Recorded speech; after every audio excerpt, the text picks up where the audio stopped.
સાવરકુંડલામાં બાંગ્લાદેશમાં હિન્દુઓ પર થતા અત્યાચારો અને નિર્દોષ હિન્દુ સંતો તેમજ લોકોની ધરપકડ સામે સમગ્ર હિન્દુ સમાજમાં ભારે રોષ જોવા મળ્યો।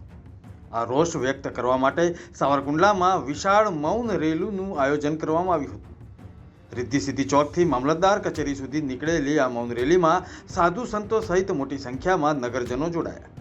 રેલીમાં ઉપસ્થિત લોકોએ બાંગ્લાદેશમાં હિન્દુ સમાજ પર થતા અત્યાચારોની નિંદા કરતા જણાવ્યું કે નિર્દોષ લોકો અને હિન્દુત્વના વિવિધ સંપ્રદાયોના અનુયાયીઓ પર થતા હુમલા અને આ પ્રકારના કૃત્યો માફીને લાયક નથી અને તેને રોકવા માટે કડક પગલાં લેવા જરૂરી છે। વિશાળ મૌન રેલી બાદ ડેપ્યુટી કલેક્ટરને આવેદનપત્ર પાઠવીને સાવરકુંડલાના હિન્દુઓની લાગણીઓને બાંગ્લાદેશ સુધી પહોંચાડવાની અપીલ કરવામાં આવી હતી।